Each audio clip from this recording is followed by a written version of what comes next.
नमस्कार, मैं हूं योगेश राणा और आइए बात करते हैं कर्नल अजय कोठियाल को लेकर।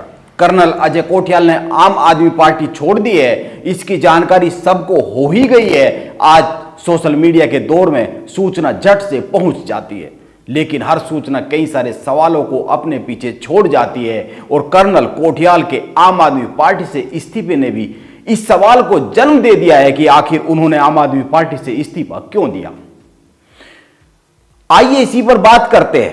कर्नल साहब और आम आदमी पार्टी के सफर को कुछ बिंदुओं में समेटे तो विधानसभा चुनाव से एकदम पहले पिछले साल 20 अप्रैल को उन्होंने आम आदमी पार्टी ज्वाइन की। 17 अगस्त को आम आदमी पार्टी ने उनको उत्तराखंड में मुख्यमंत्री पद के लिए चेहरा घोषित कर दिया। उत्तराखंड में 300 यूनिट बिजली मुफ्त देने की घोषणा के साथ ही उनको मुख्यमंत्री पद का चेहरा घोषित किया गया था। कर्नल कोठियाल के साथ खड़े होकर अरविंद केजरीवाल ने उत्तराखंड के लोगों के लिए कई सारी मुफ्त सेवाओं की घोषणाएं की, लेकिन इतनी सारी घोषणाओं के बाद भी बड़ा सवाल उस समय जन्म ले गया जब विधानसभा चुनाव के परिणाम आए और उत्तराखंड में आम आदमी पार्टी को एक भी सीट नहीं मिली। हालांकि कई सारे सर्वे 1-2 सीट मिलने की उम्मीद दिखा रहे थे, लेकिन खुद कर्नल साहब अपनी गंगोत्री सीट को नहीं बचा पाए, जहां पर वो सालों से लोगों के बीच काम करने का दावा करते रहे। उस गंगोत्री विधानसभा सीट पर उनको केवल 6161 वोट मिले। यह कुल वोट का केवल 10.33% रहा, जबकि गंगोत्री को उन्होंने खुद चुना था। पार्टी ने अपने मन से उनको वहां पर चुनाव मैदान में नहीं उतारा था। इस परिणाम के बाद 2 निष्कर्ष बहुत साफ साफ दिखते हैं। एक, उत्तराखंड में कर्नल अजय कोठियाल का कोई राजनीतिक वजूद नहीं है, और दूसरा, इसी को देखते हुए चुनाव के तुरंत बाद आम आदमी पार्टी ने कर्नल साहब से किनारा कर लिया। उत्तराखंड में उनका कोई राजनीतिक अस्तित्व न होने के कारण आम आदमी पार्टी उनसे दूर हो गई, क्योंकि इसके बाद आप गौर कीजिए, आम आदमी पार्टी के किसी भी कार्यक्रम में कर्नल कोठियाल साहब नजर नहीं आए। उन्होंने दूरी बना ली। वैसे कहा जाता है कि चुनाव के बाद कर्नल कोठियाल ने पार्टी से, आम आदमी पार्टी से प्रदेश अध्यक्ष की कुर्सी मांगी थी, लेकिन ऐसा हुआ नहीं और दीपक बाली को प्रदेश अध्यक्ष बना दिया गया।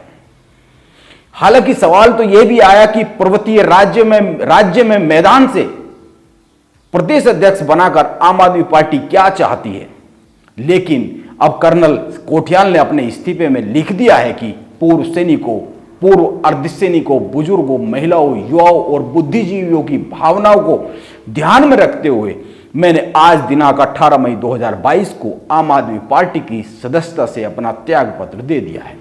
उन्होंने पूर्व सैनिकों, पूर्व अर्धसैनिकों, बुजुर्गों, महिलाओं, युवाओं की भावनाओं की बात लिखी है और इन्हीं भावनाओं के आधार पर इस्तीफा देने की बात कही है। लेकिन ध्यान दीजिए, आम आदमी पार्टी ने चुनाव में समाज के इन्हीं वर्ग के लिए तमाम घोषणाएं की थी, मुफ्त की सेवाओं की घोषणाएं की थी, और इसके बाद भी परिणाम शून्य रहा है। वैसे अंत में 2 बातों पर चर्चा करनी जरूरी है। एक, विधानसभा चुनाव के समय पर ही यह दिखने लगा था कि उत्तराखंड में आम आदमी पार्टी का कोई भविष्य इस चुनाव में लग नहीं रहा है। इसको पार्टी भी समझ गई थी, इसीलिए चुनाव के कुछ माह पहले चुनावी कैंपेन को सुस्त कर दिया गया था। चुनाव के एकदम पहले थोड़ी सी तेजी दिखाई गई थी, लेकिन यह एहसास सभी को हो गया था कि उत्तराखंड में आम आदमी पार्टी के लिए कोई जगह नहीं है। और दूसरी बात, राजनीति और समाज सेवा में फर्क होता है, इसको मैं कई बार कहता रहा हूं। अब कर्नल साहब भी यह समझ गए होंगे कि राजनीति एक अलग विधा है और समाज सेवा एक अलग काम है। वैसे भी राजनीति केवल मुफ्त की योजनाओं से नहीं सधती है, उसके लिए और भी कई सारी चीजें बहुत जरूरी होती है। यह आज की भाजपा और उसकी गतिविधियों से समझा जा सकता है। समाज में माहौल कोई और बना रहा है, भाजपा मौन है, भाजपा के सारे नेता चुप है, लेकिन 2024 की नींव रखी जा रही है।